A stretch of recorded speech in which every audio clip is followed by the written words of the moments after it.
Hello and welcome. Microsoft office में Microsoft word हम पढ़ रहे हैं और इसको हम कंटिन्यू करेंगे आगे। लेकिन थोड़ा सा पहले रिवाइज कराना चाहता हूँ और मैं आपको ये भी बताऊँ, कंप्यूटर का लेक्चर रेगुलर आता रहेगा अब से। भले 30 मिनट का ही आए, भले 1 घंटे का ना आए, 30 मिनट का ही आए, लेकिन आएगा ही। छोटा ही लेक्चर होगा लेकिन आएगा रोज़। माइक्रोसॉफ्ट ऑफिस बताइए किसने डेवलप किया? माइक्रोसॉफ्ट इनकॉर्पोरेशन ने। माइक्रोसॉफ्ट ऑफिस को अनाउंस किसने किया? बिल गेट ने। कब किया अनाउंस? 1 अगस्त 1988। माइक्रोसॉफ्ट का रिलीज डेट क्या है? ये है आपके सामने। माइक्रोसॉफ्ट में बहुत सारे स्पेशल पर्पस सॉफ्टवेयर्स है, उनमें से कुछ कुछ पढ़ने हैं, कुछ नहीं पढ़ने।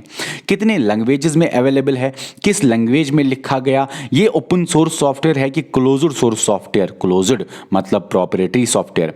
इसके बहुत सारे वर्जन थे। पहला वर्जन कौन था 1990 वाला 1.0, जिसमें वर्ड, एक्सेल और पावर पॉइंट ही था। उस माइक्रोसॉफ्ट ऑफिस के अंदर 3 ही सॉफ्टवेयर्स थे, वर्ड, एक्सेल और पावर पॉइंट। बताओ मुझे, लेटेस्ट जो है वो 2019 का ऑफिस है, लेकिन कब वो रिलीज हुआ? 24 सितंबर 2018 को ही। उसको भी 16.0 ही बोलते हैं। वैसे 16.0 ये भी है, इसको भी 16.0 ही बोलते हैं। क्यों? क्योंकि इसमें बहुत ज़्यादा एडवांस्ड वर्जन्स नहीं आए, इसमें बहुत ज़्यादा लैंग्वेजेस भी 102 ही था, तो बहुत ज़्यादा कुछ इसमें खास देखने को नहीं मिला। तो 2018 में जो निकला ये ऑफिस 2019, उसको सेम स्टेटस देने के लिए 16.0 ही रखा गया कि 2016 से वर्जन से ये ज़्यादा नहीं था। ऑफिस 2016 से ये ज़्यादा कुछ खास उसमें नहीं दिखा। ठीक है, अब वर्जन्स 1994 में 3 आए थे, ये भी याद रखना। अब ये एक ऑफिस सूट है, मतलब सूट केस है, जिसमें बहुत सारे कलेक्शन ऑफ सॉफ्टवेयर है, आपके सामने है ये। अब ये बेसिक माइक्रोसॉफ्ट सॉफ्टवेयर जो है वो ये 5 आपको देखने को मिलेंगे। MS वर्ड जो है वो पहला आपके सिलेबस में है, तो वो जो है वो है वर्ड प्रोसेसिंग सॉफ्टवेयर। डॉक्यूमेंट को ये टाइप करता है। इसका ओल्ड नेम क्या था? आपके सामने है।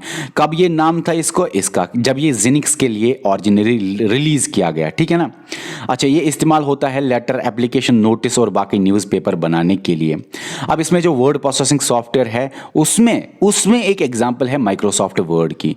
वैसे वर्ड प्रोसेसिंग सॉफ्टवेयर बहुत सारे हैं, जैसे कि MS वर्ड भी है, वर्ड पैड भी है, वर्ड स्टार भी है, नोट पैड भी है।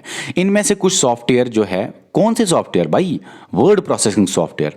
वो कुछ ओपन सोर्स सॉफ्टवेयर हैं, आधे क्लोज्ड सोर्स सॉफ्टवेयर है। सवाल अगर आए MS वर्ड क्या है, वो क्लोज्ड सोर्स सॉफ्टवेयर है। भाई जब MS ऑफिस ही क्लोज्ड सोर्स सॉफ्टवेयर है, तो MS वर्ड भी तो क्लोज्ड सोर्स सॉफ्टवेयर होगा ना। बहुत आसान है।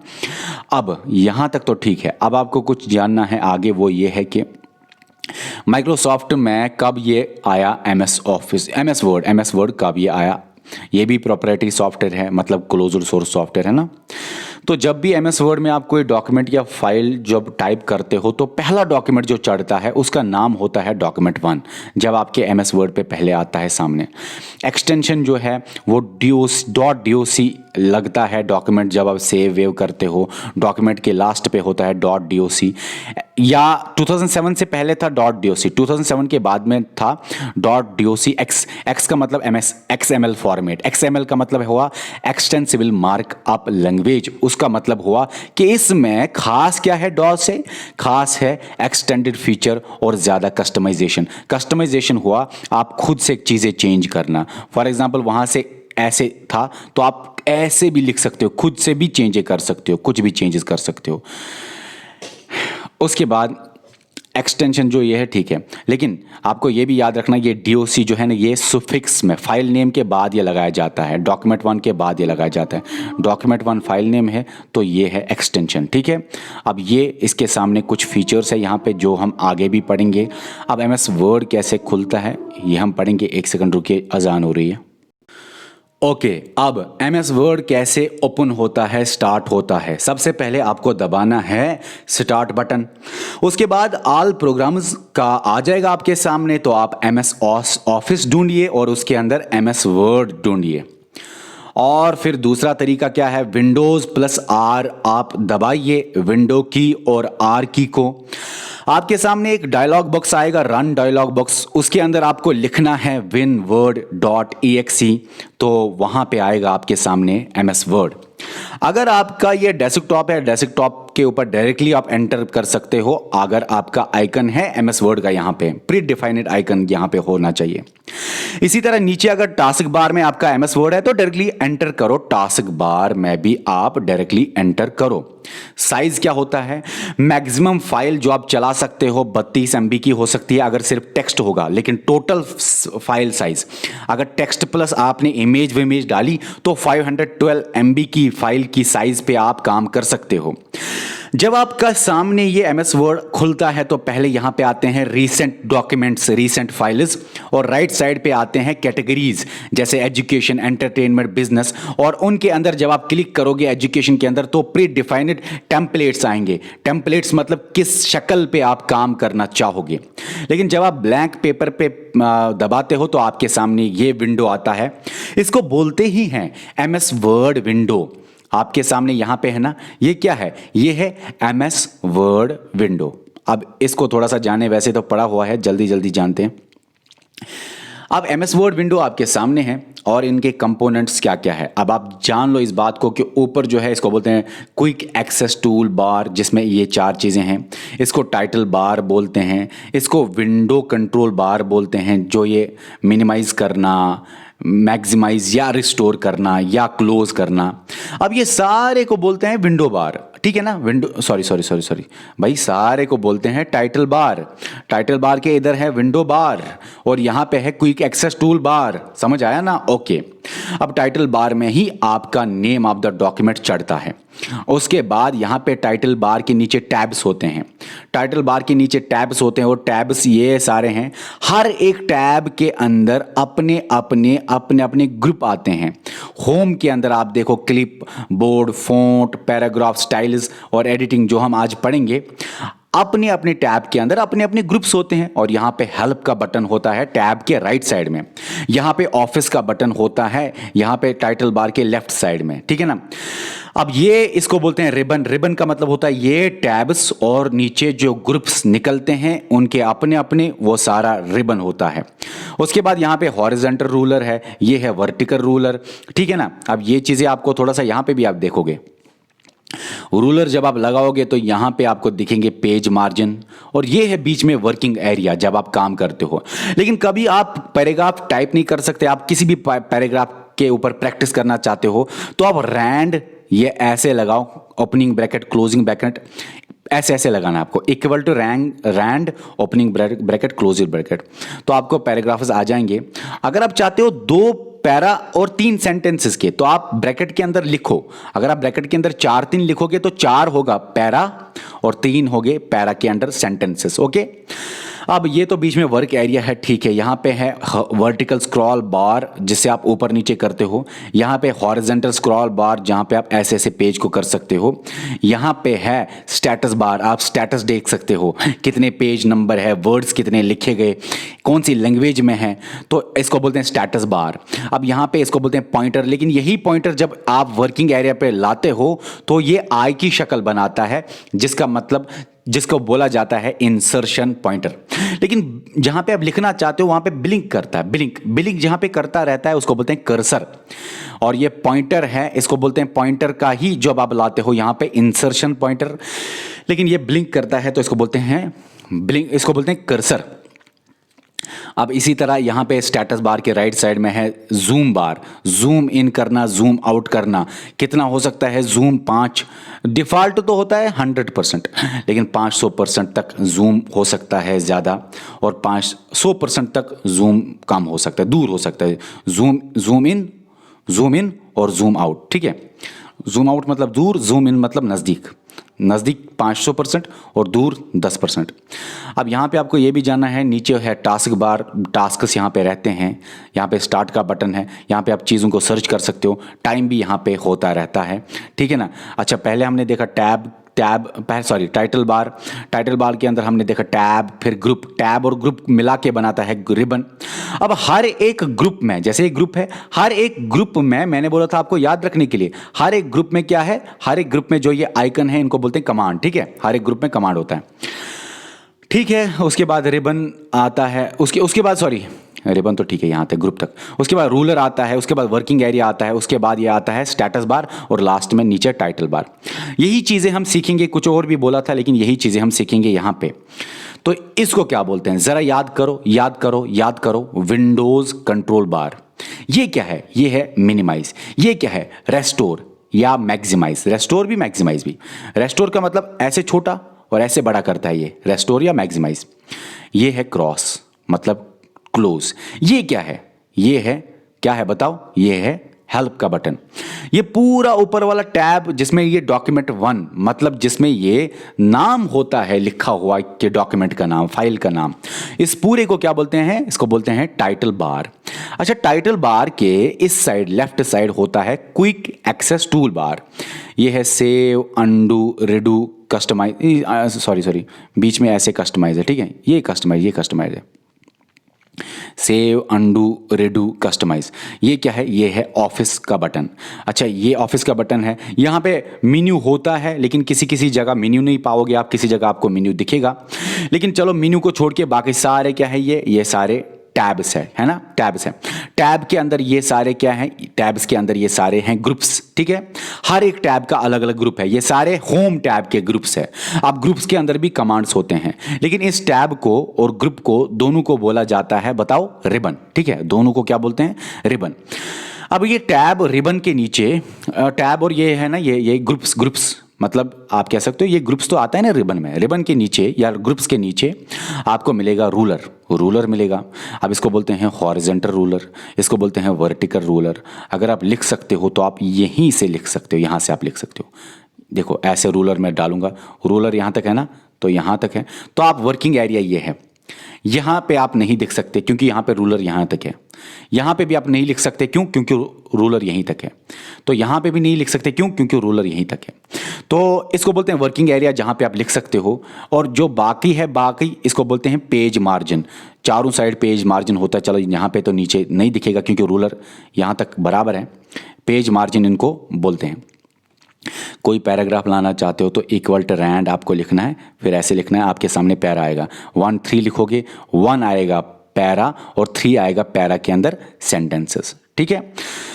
इसको बोलते हैं भाई हॉरिजॉन्टल वर्टिकल स्क्रॉल बार, इसको बोलते हैं हॉरिजॉन्टल स्क्रॉल बार। यहाँ पे नीचे होता है, यहाँ पे दिखेगा नहीं आपको क्योंकि पेज ऊपर है। इसको बोलते हैं हॉरिजॉन्टल स्क्रॉल बार। चलो यहाँ तक तो ठीक है।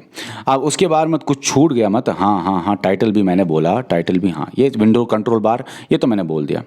अच्छा, उसके बाद नीचे आपको यहाँ पे दिखेगा पेज नंबर और पेज कितने आप काम करो, वर्ड्स कितने हैं, कौन सी लैंग्वेज है। और यहाँ पे ये जो है ये है स्टेटस बार। स्टेटस बार के राइट साइड में क्या है, जूम इनपुट और जूम आउटपुट, जिसको बोलते हैं जूम बार भी। इसके नीचे और एक बार होता है जो कि यहाँ पे नहीं दिखाया गया है, लेकिन जिसको बोलते हैं टास्क बार। टास्क बार के यहाँ पे टास्क्स होते हैं, कौन कौन आप टास्क बार में लाना चाहते हो, काम करना चाहते हो। यहाँ पे स्टार्ट है, यहाँ पे सर्च होता है, यहाँ पे टाइम होता है। ये सारा कुछ आपको याद रखना है। हॉरिजॉन्टल रूलर ये है, वर्टिकल रूलर ये है, ये भी मैंने बताया हुआ है। अब हमें ये टैब्स के अंदर पढ़ना है। ये टैब्स है, एक सेकंड, ये फॉर एग्जांपल होम है, इंसर्ट है, पेज लेआउट। देखो होम और इंसर्ट में थोड़ा टाइम लगेगा, बाकी तो कुछ भी नहीं है, आसान है। और होम में ही ज़्यादा टाइम लगेगा क्योंकि बाकियों में थोड़ा सा रिवीजन हो जाएगा, आपको थोड़ा आसान लगेगा। इसलिए हम होम ही इस लेक्चर में कंप्लीट करेंगे। टैब जो है, अच्छा, टैब को बोलते हैं मेन्यू बार भी, ये भी याद रखना। टैब्स को बोलते हैं मेन्यू बार भी। क्या बोलते हैं, टैब्स को मेन्यू बार भी। जो ये टैब्स है मतलब मेन्यू बार है। अच्छा, टैब्स के अंदर क्या है, होम है, इंसर्ट है, लेआउट है, रेफरेंसेस है, मेलिंग है। पहले हम होम पढ़ेंगे, लेकिन जो ये अंदर टैब्स के अंदर है ना, मेन्यू बार के अंदर है ना, होम, इंसर्ट, लेआउट, रेफरेंसेस, वो सारे क्या है, सब मेन्यू। तो अगर ऊपर मेन्यू होता है उसके नीचे सब मेन्यू होता है। अगर ऊपर मेन्यू है, उसके नीचे अगर ऊपर 1 है तो उसके नीचे ABCD जो है वो है सब मेन्यू, ठीक है। तो आप कह सकते हो टैब्स है मेन्यू बार, और टैब्स के अंदर जो ये होम है, इंसर्ट है, बाकी है, वो है सब मेन्यू। अब ये होम टैब जो है मतलब सब मेन्यू जो है, टैब के अंदर एक टैब जो है, टैब्स का एक पार्ट जो है होम टैब, उसके अंदर टैब्स के अंदर क्या होते हैं, ग्रुप्स। होम क्या है, ये तो टैब है, ये तो मेन्यू है ना। होम क्या है, ये तो एक टैब है, सॉरी होम क्या है, ये तो एक टैब है, होम तो है सब मेन्यू। टैब अगर मेन्यू है, टैब के अंदर होगा होम सब मेन्यू, ठीक है ना। तो ये जो होम टैब है, टैब्स में जो ये होम टैब है, उसमें आपको याद रखना है कि ये बनाते हैं होम के अंदर ही आते हैं, तो ये ग्रुप्स है। जैसे कि होम के अंदर क्या क्या ग्रुप है, क्लिपबोर्ड है, फॉन्ट है, पैराग्राफ है, स्टाइल है, एडिटिंग है, ये सारे क्या है, ग्रुप्स है। जैसे यहाँ पे होम के अंदर ये ग्रुप्स है, क्लिपबोर्ड, फॉन्ट, ये सारे होम के अंदर अपने ग्रुप्स हैं। इसी तरह इंसर्ट टैब जो है, इंसर्ट सब मेन्यू जो है, ठीक है ना, उसके अंदर भी ये कुछ ग्रुप्स होंगे, अपने ग्रुप्स होंगे। तो टैब के अंदर जो ये ग्रुप्स है, उन्हीं ग्रुप्स को हमें पढ़ना है, उन्हीं ग्रुप्स को हमें पढ़ना है, ठीक है। अब क्लिपबोर्ड, फॉन्ट, पैराग्राफ, स्टाइल और एडिटिंग को ही पढ़ना है। देखो सर, इसको आप ऐसे देखो, ये है क्लिपबोर्ड, उसके बाद फॉन्ट है, उसके बाद पैराग्राफ है, उसके बाद स्टाइल्स है, उसके बाद एडिटिंग है। इनको आपको जानना है। सवाल आएगा तो कैसे आएगा, क्लिपबोर्ड के अंदर क्या क्या है, फॉन्ट के अंदर कौन कौन सा है, पैराग्राफ के अंदर क्या है, इसके अंदर क्या है, इसके अंदर क्या है। सवाल आता है कभी कभी, फॉन्ट के अंदर जो ये है उसका मतलब क्या है, अच्छा ये क्या करता है, वो क्या करता है, हम जानेंगे। ये हम पढ़ रहे हैं होम टैब। क्लिपबोर्ड में आता है cut, copy, paste, format, painter, ये 4 चीज़ें आती हैं।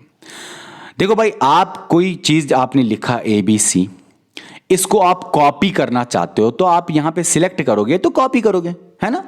आप अपने इस डॉक्यूमेंट में कुछ लिख रहे हो, जो आपका MS वर्ड है, आपने उसके ऊपर सिलेक्ट पहले करना है, फिर जाके आप कॉपी दबा सकते हो और ये कॉपी हो जाएगा। और फिर कहीं पे आप पेस्ट दबाओगे तो यही पेस्ट हो जाएगा। ये सारा कुछ क्लिपबोर्ड में है। लेकिन इस ABC को आप कॉपी करके पेस्ट तो करोगे, लेकिन आप चाहते हो जब ABC को कॉपी करें तो जहां से कॉपी किया वो वहां पे डिलीट होना चाहिए। तो उस टाइम आप कॉपी के बदले ABC का कॉपी नहीं करोगे, उस टाइम आप कट करोगे। जब आप कट करते हो तो ये कॉपी हो जाएगा, बाद में आप पेस्ट करोगे, लेकिन जहां से आपने कॉपी किया वहां से ये कट हो जाएगा बाद में, ठीक है ना। तो इसी तरह अगर ABC है, आप डायरेक्टली कॉपी करोगे और पेस्ट करोगे कहीं पे, लेकिन यहां पे डिलीट ये नहीं हो जाएगा, ये दोनों जगह रहेगा। अगर कॉपी दबाओगे तो दोनों जगह रहे, कॉपी दबाओगे फिर पेस्ट करोगे यहां पे तो दोनों जगह हो जाएगा। यहां पे आप इसको कट करोगे और यहां पे आप इसको पेस्ट करोगे, यहां पे तो आएगा, लेकिन जहां से कट किया था वहां से वो डॉक्यूमेंट डिलीट हो जाएगा, ये आप याद रखना। तो कट, कॉपी, पेस्ट आपको पता ही होगा। फॉर्मेट पेंटर जो है वो क्या करता है, वो डिजाइन जो है, डिजाइन बनाता है, डिजाइन का सेम डिजाइन सब जगह देता है। फॉर एग्जांपल, आपने ABC लिखा, इसका आपने कोई जबरदस्त डिजाइन बनाया, फिर यहां पे लिखा है AB, बहुत सारी चीजें लिखी है नीचे, लेकिन टाइटल में आपने डिजाइन बनाया, या टाइटल के बगैर भी आपने दूसरी लाइन पे डिजाइन बनाया, कहीं पे भी आपने कोई जबरदस्त डिजाइन बनाया और आप चाहते हो ये डिजाइन 2-4 लाइन्स को छोड़ के फिर से ये डिजाइन आ जाए, 2-3 लाइन्स को ऊपर करके भी फिर से यहां पे डिजाइन आ जाए, यहां से 2-3 लाइन्स के बाद फिर से यहां पे डिजाइन आ जाए। तो आप चाहते हो यही डिजाइन, यही कलर, यही फॉन्ट, यही फॉर्मेट, यही चीजें बाकी जगह भी आ जाए 2-4 लाइन्स के बाद, 5-10 लाइन्स के बाद। तो आप क्या करोगे, ABC को क्लिक करोगे, जो ये डिज़ाइन आपने बनाया वो आपने क्लिक किया, आप फॉर्मेट पेंटर पे क्लिक करो। आप जहां पे अपने उस कर्सर को घुमाओगे, जहां पे सिलेक्ट करोगे, वहां पे वो डिज़ाइन ऑटोमेटिकली आएगा। फॉर्मेट पेंटर क्या करता है, ये पेंटर होता है जो कि डिज़ाइन को कॉपी करता है। एक डिज़ाइन जो आपने बनाया, वो डिज़ाइन के बाद आपने फॉर्मेट पेंटर पे दिया, फिर आपने अपना ये कर्सर यहां पे लाया, क्लिक किया तो यहां पे इसी शक्ल का बन जाएगा। फिर से फॉर्मेट पेंटर डिजाइन कॉपी करने के लिए इस्तेमाल होता है। लेकिन आप चाहते हो आप ये डिजाइन जो आपने ABC यहां पे लिखा, इसको यहां पे भी करें, यहां पे भी करें, यहां पे भी, यहां पे भी, यहां पे भी, यहां पे भी। जब आप इसको आपने क्लिक किया, फॉर्मेट पेंटर दबाया, तो ये दूसरी जगह आ जाएगा जहां पे आप अपना कर्सर घुमाओगे और सिलेक्ट करोगे। एक ही बार आएगा। लेकिन अगर आप चाहते हो बार बार जहां जहां पे आप अपना कर्सर रखो, जहां जहां पे आप अपना कर्सर रखो, आप चाहते हो इंसर्शन पॉइंटर या कर्सर जहां जहां आप अपना ये पॉइंटर रखो, इंसर्शन पॉइंटर आप चाहते हो वहां वहां ये लग जाए, इंसर्शन पॉइंटर जहां जहां आप रखना चाहते हो, आप चाहते हो वहां वहां ये आए, तब आपको डबल क्लिक फॉर्मेट पेंटर पे करना है और तब आप मल्टीपल टाइम्स ABC आपने ये पेंट किया, डिजाइन बनाया, फॉर्मेट पेंटर मल्टीपल टाइम्स करना है, यहाँ पे भी लगाना है, यहाँ पे भी लगाना है, इंसर्शन पॉइंटर यहाँ पे रखा लगाना है, यहाँ पे इंसर्शन पॉइंटर रखा, इंसर्शन पॉइंटर रखा यहाँ पे लगाना है, ठीक है ना। कर्सर और इंसर्शन पॉइंटर में फ़र्क है। कर्सर नहीं, इंसर्शन पॉइंटर यहाँ पे लगाया तो कहीं पे भी आप बार बार आप वही डिज़ाइन लगा सकते हो जब आप फॉर्मेट पेंटर को 2 बार एंटर करोगे, 2 बार जब आप इसको एंटर करोगे। ये तो क्लिप बोर्ड के थे। अब है फॉन्ट। फॉन्ट में आपके सामने होता है, अगर कोई भी आपने लिखा उसका क्या साइज़ रखेंगे आप, क्या स्टाइल रखेंगे, बोल्ड रखेंगे, इटैलिक रखेंगे, क्या कलर दोगे, अंडरलाइन रखोगे कि नहीं, हाईलाइट करोगे कि नहीं, बीच में लाइन डालोगे कि नहीं, यही होता है फॉन्ट। फॉन्ट मतलब कौन सी डिज़ाइनिंग आप करोगे। फॉन्ट करके ही आप जो डिज़ाइन करते हो फिर बाद में आप फॉर्मेट पेंटर भी कर सकते हो। फॉन्ट में आप साइज़ इंक्रीज डिक्रीज़ कर सकते हो। वर्ड का मिनिमम साइज़ है 8, मैक्सिमम साइज है 72, मगर ये स्केल का साइज़ है। जब आप साइज़ पे क्लिक करोगे तो स्केल आपके सामने यही चढ़ेगी, 8 से 72 ही चढ़ेगी। लेकिन अगर आप चाहते हो कि सिर्फ 1 रखे, 1 पॉइंट भी आप रख सकते हो मिनिमम।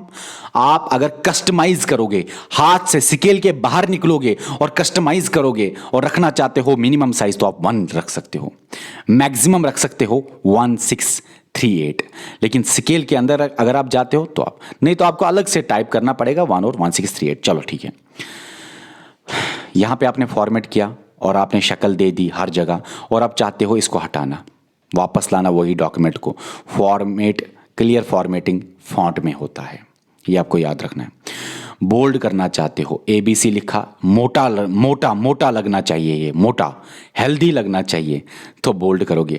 अब ABC अगर आप चाहते हो कि ये थोड़ा सा कर्व्ड लगे, कर्व्ड है ना, कर्व्ड ABC, तो इटैलिक इसको बोलते हैं।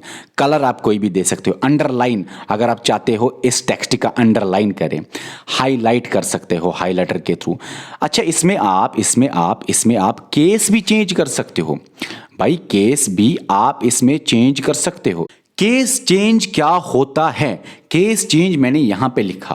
केस चेंज मतलब है कि अपर case, lower case, for example आपने कुछ लिखा ABC, कुछ भी लिखा, आपके सामने ये डॉक्यूमेंट है, आप चाहते हो ये डॉक्यूमेंट सारा कुछ कैपिटल लेटर्स में हो जाए, तो आप केस चेंज के अंदर जब क्लिक करोगे केस चेंज के अंदर, वहां पे आएगा menu, upper case, lower case, sentence case, capitalise each word, toggle. तो आप किसी पे भी क्लिक करो तो एक्शन हो जाएगा। क्या एक्शन हो जाएगा? अगर आपने अपर केस दबाया तो सारे लेटर कैपिटल में आएंगे। देखो अपर केस खुद मैंने कैपिटल में लिखा है। अगर आप लोअर केस दबाओगे तो सारे लेटर लोअर केस में आ जाएंगे, स्मॉल लेटर्स में आएंगे। मैंने स्मॉल लेटर सारे लिखे, L भी स्मॉल है, कैपिटल नहीं है। अगर आप केस चेंज के अंदर, जो कि फॉन्ट के अंदर है एक आपका आइकन, अगर आप उसके अंदर एक कमांड, अगर आप उसके अंदर दबाओगे, केस चेंज के अंदर अगर आप दबाओगे सेंटेंस केस, तो सेंटेंस का पहला वर्ड कैपिटल आएगा। देखो सेंटेंस, ये मान लो सारा सेंटेंस है, लेकिन पहला वर्ड कैपिटल आएगा, बाकी सारे स्मॉल आएंगे। बाकी पहले वर्ड सारे स्मॉल आएंगे। जैसे यहां पे C स्मॉल आएगा दूसरा वर्ड, लेकिन पहला कैपिटल आएगा। हाँ, दूसरे सेंटेंस में ये एक सेंटेंस है, दूसरे सेंटेंस में फिर से पहला कैपिटल आएगा, बाकी स्मॉल आएंगे। Capitalise each word each case, यहां पे मैंने लिखा है, जब एक सेंटेंस होगा कहीं पे भी, capitalise each word each case मतलब पहला वर्ड कैपिटल होगा। देखो हर जगह C भी यहां पे कैपिटल लिख लेना, C हर एक कैपिटल है। टॉगल केस का मतलब क्या है? टॉगल का मतलब है पहला छोटा, देखो T छोटा है, बाकी कैपिटल लेटर्स में है। टॉगल इसी तरह होता है ना, आपने देखा होगा, T छोटा। अगर आप इस टेक्स्ट को टॉगल केस दबाओगे तो पहला वर्ड छोटा और बाकी बड़े बड़े। जैसे यहाँ पे चेंज है तो CHANG चेंज। टॉगल केस उसी C, देखो ना केस, C छोटा लिखा, AC बड़ा लिखा। टॉगल केस में क्या होता है? पहला लेटर छोटा, बाकी बड़े।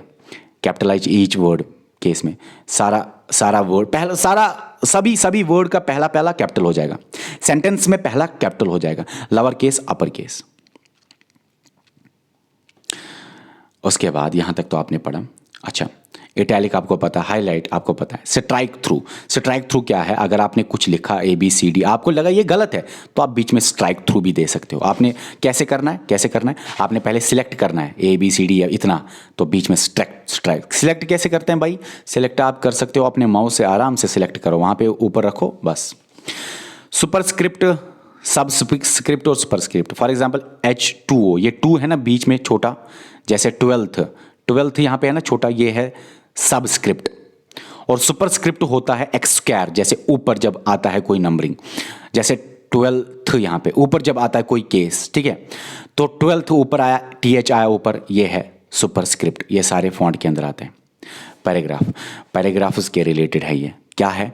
आप पैराग्राफ को स्टार्ट करने से पहले बुलेट्स दे सकते हो। बुलेट्स ऐसे भी बुलेट दे सकते हो भाई। उंगली बना सकते हो, वो भी बुलेट में आएगा। बुलेट्स में कुछ भी आ सकता है, ठीक है। नंबरिंग में 1 2 ही नहीं आएगा, नंबरिंग में ABCD भी आएगा, नंबरिंग में अलिफ बा भी आएगा, आ ई भी आएगा, कोई भी लैंग्वेज, लेकिन नंबरिंग मतलब 1 2 3 4 या ABCD कोई भी आप दे दो। फॉर एग्जांपल आपके सामने इतने सारे सेंटेंसेस है, पैराग्राफ्स है, लाइन्स है, कुछ भी है, आप ABCD दे सकते हो, वो हुआ नंबरिंग में। आप ऐसे बुलेट्स दे सकते हो, बुलेट्स, वो हुआ बुलेट्स में। अलाइनमेंट क्या है? क्या आपने कुछ भी लिखा, फॉर अगर या डॉक्यूमेंट है आपके सामने और आपने कुछ भी लिखा, लेकिन अगर आप चाहते हो कि लेफ्ट से लिखना है तो लेफ्ट में वो आना चाहिए, तो इसको बोलते हैं लेफ्ट अलाइनमेंट। अगर अलाइनमेंट आपने सेंटर दिया तो लिखी हुई चीज़ सेंटर में आ जाएंगी। अगर अलाइनमेंट आपने राइट दिया तो लिखी हुई चीज़ें राइट में आ जाएंगे। लेकिन एक बात याद रखना, अलाइनमेंट जब आप यहाँ पे देते हो तो लेफ्ट अलाइनमेंट वाले में लेफ्ट वाले जो है यहाँ पे लाइन बराबर होती है, ऊपर नीचे हो सकता है, बाकी यहाँ पे बराबर होती है। राइट वाले अलाइनमेंट में लाइन यहाँ पे होती है और यहाँ पे ऊपर नीचे हो सकता है, ठीक है। और उसके बाद सेंटर वाला अलाइनमेंट है, सेंटर वाले अलाइनमेंट में ऊपर नीचे हो सकता है, जिस हिसाब से आपने सेव किया हुआ होगा, जिस हिसाब से डॉक्यूमेंट बनाया। ये लाइन बड़ी है, ये लाइन छोटी है, बड़ी है, छोटी है, तो ये बीच में आएगा सारा। इसको बोलते हैं centre alignment, left alignment, right alignment, centre alignment. लेकिन अगर आप सेंटर में ही चीज़ें लाना चाहते हो, मगर बराबर यहाँ से लाइन होनी चाहिए, मतलब कि बराबर यहीं से यहाँ तक, यहीं से यहाँ तक, यहीं से यहाँ तक, यहीं से, देखो ना लाइन बराबर है, यहाँ से बराबर है। इसको बोलते हैं जस्टिफाई, जब आप डॉक्यूमेंट को बराबर लाना चाहते हो दोनों साइड से। बॉर्डर क्या हुआ? जो डॉक्यूमेंट है उसके बाहर आप लिखना चाहते हो। फॉर एग्जांपल ये जस्टिफाई लिखा, ये आपने बॉर्डर दिया। जस्टिफाई को आप ऐसे भी बॉर्डर दे सकते हो, जस्टिफाई को आप इस तरह भी बॉर्डर दे सकते हो, जस्टिफाई को आप चारों तरफ बॉर्डर दे सकते हो। आपने बाउंड्री देनी है बॉर्डर। इसी तरह आप मल्टी लेवल लिस्ट भी बना सकते हो। जैसे आपने ऊपर नंबरिंग दी ना, बुलेट्स या नंबरिंग देना, तो आप ऐसे नंबरिंग दे सकते हो। फिर उसके अंदर ABC, तो आप सब पार्ट्स लिख सकते हो। उसी को बोलते हैं मल्टी लेवल लिस्ट। ये भी पैराग्राफ ग्रुप के अंदर एक आइकन है, ठीक है। जब आप पैराग्राफ ग्रुप में जाओगे तो आपको मल्टी लेवल लिस्ट भी मिलेगा। लाइन स्पेसिंग, ये लाइन है, कितना स्पेस आपको लाइंस के दरमियान रखना है, पहली लाइन और इस लाइन में कितना स्पेस रखना है, वो भी आप पैराग्राफ में ही बताओगे। शेडिंग मतलब बैकग्राउंड क्या होना चाहिए। डिक्रीज इंडेंट का मतलब होता है, अगर आपने कुछ लिखा, ये जो 3 लाइनें आप डिक्रीज करना चाहते हो, इंडेंट मतलब ऐसे एरो है कि मतलब ये लिखी हुई चीज़ यहाँ आएगी, आप इस मार्जिन को, लेफ्ट मार्जिन को डिक्रीज कर रहे हो। अगर इंक्रीज इंडेंट होगा, आपने लिखी हुई चीज़ है, आप इंक्रीज इंडेंट करोगे तो लिखी हुई चीज़ राइट में जाएगी, एरो यहाँ पे है। इंक्रीज इंडेंट, लिखी हुई चीज़ कहाँ जाएगी भाई? राइट में जाएगी, यहाँ पे राइट में जाएगी। तो आप जब राइट में जाओगी तो ये वाला मार्जिन आप कम कर रहे हो, इस वाले मार्जिन को बढ़ा रहे हो, ठीक है ना। अब इंडेंट का मतलब होता है मार्जिन का ही इंक्रीज डिक्रीज करना। भाई अगर आपने इंक्रीज किया इंडेंट, मतलब यहाँ से यहाँ चीज़ जा रही है, तो ये लेफ्ट मार्जिन ज़्यादा हो रहा है, राइट मार्जिन कम हो रहा है। अगर आप डिक्रीज इंडेंट कर रहे हो, वापस ला रहे हो, तो ये मार्जिन कम है, यहाँ से मार्जिन ज़्यादा है। सॉर्टिंग, आप सॉर्टिंग भी कर सकते हो। जैसे असेंडिंग ऑर्डर, डिसेंडिंग ऑर्डर में आपने कुछ लिखा, A B लाइनें कुछ लिखी आपने, यहाँ पे D आपने कुछ भी लाइनें लिखी, A लिखा, Z लिखा, C लिखा, D लिखा। अब आप सॉर्टिंग करोगे असेंडिंग ऑर्डर में, तो फिर आएगा A, फिर C, बी सी फिर डी फिर लास्ट में जेड, इसको बोलते हैं असेंडिंग ऑर्डर। अगर डिसेंडिंग ऑर्डर में करना है तो जेड डी सी ए ही आएगा, ठीक है ना। ओके, पैरा मार्क, जब आपने पैराग्राफ आपने लिख लिया और पैरा लास्ट में बताएगा आपका कि पैराग्राफ आपका खत्म हो गया, पैराग्राफ के खत्म होने पे ये मार्क चढ़ता है, आप लगा सकते हो ये मार्क, जिसकी वजह से आप दिखा सकते हो पैराग्राफ का एंड हुआ, उसको बोलते हैं पैरा मार्क। हेडिंग्स, हेडिंग्स जो है, आप फॉर एग्जांपल आपने कुछ लिखा तो बहुत सारी चीज़ें आपने लिख ली बीच में, लेकिन ये आपने हेडिंग दे दी। हेडिंग को स्मार्ट बनाने के लिए स्टाइल्स आए हैं। आप यहाँ से भी स्टाइल कर सकते हो चेंज, लेकिन हेडिंग, खास कर हेडिंग के लिए आप ये स्टाइल्स इस्तेमाल कर सकते हो। आपने हेडिंग के लिए क्या करना है, हेडिंग 1 होगी, हेडिंग 2 होगा, हेडिंग 3 इस तरह का होगा, कोई फॉर्मेट इस तरह का होगा, ए कहीं से ए इस तरह का होगा, ए मोटा होगा, ए पतला होगा, किसी भी शक्ल का आप स्टाइल दे सकते हो हेडिंग में। इसीलिए हेडिंग 1, हेडिंग 2, हेडिंग 3 लिखा जाता है। कभी नॉर्मल हेडिंग लिखा जाता है जहाँ पे स्पेस छोड़ दी जाती है, कभी नो स्पेस लिखा जाता है जहाँ पे कोई स्पेस हेडिंग में लिखी ही ना जाए। तो चेंज भी आप स्टाइल कर सकते हो, ऐसा नहीं कि आपने ABCD, आप अपने हिसाब से स्टाइल चेंज कर सकते हो, अपने हिसाब से स्टाइल यहाँ पे बना सकते हो, तो आप कस्टमाइज कर सकते हो चीज़ों को यहाँ पे भी। इसी तरह लास्ट में है एडिटिंग। एडिटिंग में आपको याद रखना है, फाइंड आता है, रिप्लेस आता है, सिलेक्ट आता है। एडिटिंग का काम क्या है, चेंज करना है अपीयरेंस। अगर आपने कुछ लिखा, आप चेंज करना चाहते हो, कुछ आपने लिखा, अच्छा आपके सामने इतना बड़ा डॉक्यूमेंट है, एडिटिंग में ये फाइंड कैसे करोगे? फाइंड कैसे करोगे? जब आप फाइंड पे चढ़ाओगे आपके सामने डायलॉग बॉक्स आएगा, आप लिखोगे बोल्ड तो आपके सामने ये बोल्ड आएगा, कहीं पे बोल्ड होगा तो वो बोल्ड आ जाएगा फाइंड। फिर आप करना चाहते हो बोल्ड के बदले कोई चीज़ रिप्लेस, आप लिखोगे बोल्ड के बदले होल्ड, तो आप रिप्लेस कर सकते हो। जैसे एक मूवी है वो 3 इडियट्स, जिसमें वो था ना, वो चमत्कार के बदले बलात्कार, वो जो थ्री इडियट्स ही थी, हाँ 3 इडियट्स मूवी थी, जिसमें वो करता है, क्या नाम था उसका, चतुर था शायद नाम, पता नहीं। तो मकसद की बात यही है कि फाइंड रिप्लेस आप कर सकते हो। आप फाइंड किया चीज़ों को, कोई वर्ड फाइंड किया, उसके बदले आप कोई दूसरा वर्ड रिप्लेस कर सकते हो। अरे भाई इतना बड़ा डॉक्यूमेंट है, आप चाहते हो सिर्फ एंड को रिप्लेस करना ऑफ से, ठीक है ना, आप कर सकते हो। एडिटिंग में ये चीज़ें हैं। सिलेक्ट भी आप चीज़ों को कर सकते हो, आप चीज़ों को सिलेक्ट करो, आपने इतना सिलेक्ट किया, आप फिर उसके अंदर चेंज ला सकते हो, ठीक है। अब ये सारी चीज़ें हैं होम टैब के अंदर। इसी तरह हम कल पढ़ेंगे आपका इंसर्ट टैब या लेआउट टैब, साथ साथ 2-2 करेंगे, और कल या परसों तक ये ख़त्म हो जाएगा। और अगर आपका ये वर्ड वाला ख़त्म हो गया तो बाकी आपको आसान लगेगा। क्यों? क्योंकि वर्ड ख़त्म होने के साथ साथ आपकी बहुत सारी चीज़ें ख़त्म हो जाएगी। रीज़न ये है, पहला थोड़ा डिटेल में ही होना चाहिए, उसके बाद आपका ये एक्सेल जो है ना, लगभग बहुत सारी चीज़ें हैं जो मिलती हैं वर्ड से, बहुत सारी चीज़ें पावर पॉइंट की मिलती हैं, एसएस की बहुत सारी, मतलब कि बहुत सारी चीज़ें फिर मिलती जुलती हैं। इसलिए वर्ड पे थोड़ा सा ज़्यादा ध्यान देंगे तो फिर मिलती जुलती चीज़ों को कम स्ट्रेस देंगे, और जो बाकी जहाँ पे चेंजेस है, जहाँ पे कुछ एक्स्ट्रा है, अलग है, उन अलग अलग चीज़ों पर हम ज़्यादा ध्यान देंगे। ओके, ये था आज का लेक्चर। बाय।